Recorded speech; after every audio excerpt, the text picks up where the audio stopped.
13 Reasons Why is a garbage fire of a show. The plot is nonsensical, some of the lines are laughable, and somehow it works. The original concept of 13 Reasons Why was simple enough. A girl kills herself and leaves 13 tapes to 13 people. I can't talk. She leaves 13 tapes to 13 people saying that they're the reason she killed herself. And this was bad for a lot of reasons, because first, you can never blame yourself for something that somebody else does, especially to that caliber. But the show, for everything that it got wrong, also got some things right. The first thing that I think it did right is character development. And this is really more in the seasons 2 and seasons 3.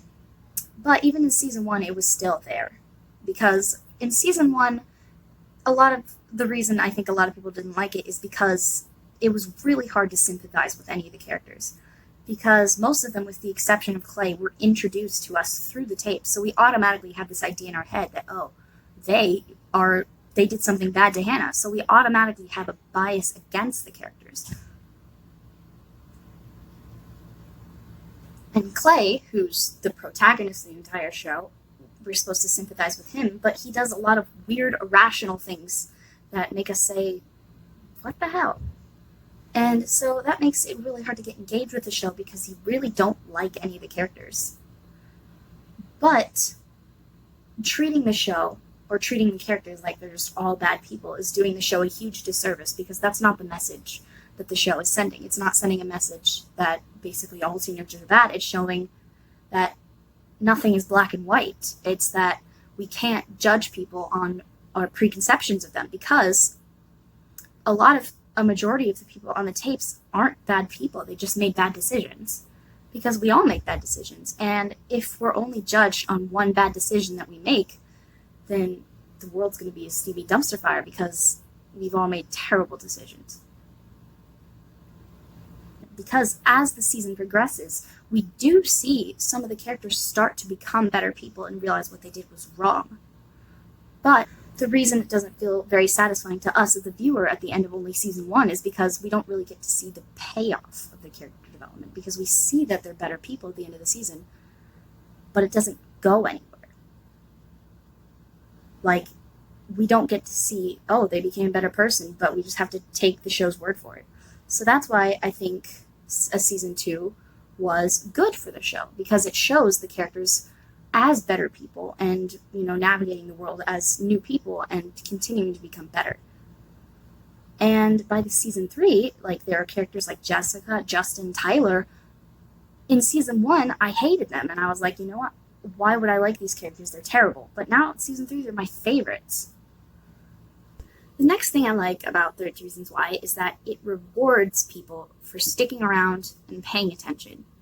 Because if you're just casually watching the show, at the end of season 1, you might be shocked that Alex tried to shoot himself in the head.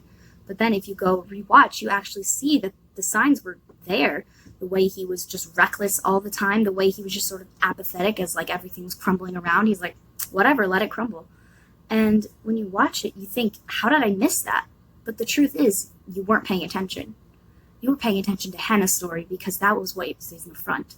And really, that's the whole moral of the show, is that you need to start paying attention more to things that don't affect you maybe as much. And especially in season 3, that's really reiterated on. But if you pay more attention, then maybe bad things won't happen so much. And I really think that's a brave message. And it's not just with Alex's, attempted suicide. In season 2, if you rewatch, you get to see the build up to where Tyler reaches the breaking point. And in season 3, if you rewatch, you can see how Alex is acting really shady and guilty, and the signs that he might be guilty. And if you're even looking into things a little bit more, which your girl does, if you're reading into everything, you start to even see signs about Justin's former sexual abuse. And that brings me to my next topic, 13 Reasons Why handling sensitive issues. Now, a lot of people say it handled suicide very badly, which I totally get.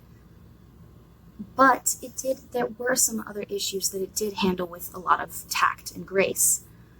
One of those is, rape. And the people who experience that thing in the show, honestly, their experiences are handled very well, specifically Jessica and Tyler. Because a lot of what I see in a lot of TV shows that really makes me mad is that happens to somebody, and the girl, because it's usually a girl, the girl is like, well, that sucked, but like, hey, I'm fine, and she's just okay, and she doesn't really deal with it. And that's not how that kind of thing works, because no matter who you are or what situation you're in, that kind of thing messes you up. And in a lot of TV shows, it's just used as a plot device, and it's really horrible. And it's really not written with any tact or grace at all. And I can't really think of any examples. Like, 13 Reasons Why, for all of its issues, doesn't do that. Because Jessica was assaulted before the events of the show take place, before Clay gets the tapes and all that, right? And we see her dealing with it throughout all 3 seasons. She has mood swings, she struggles with alcohol, she has flashbacks, and we see her dealing with it like a real person would, and we see her, struggling to get better. And in season 3, it feels very rewarding when she's so open about it, because we've seen her struggles, and we've seen how hard she's worked to get there.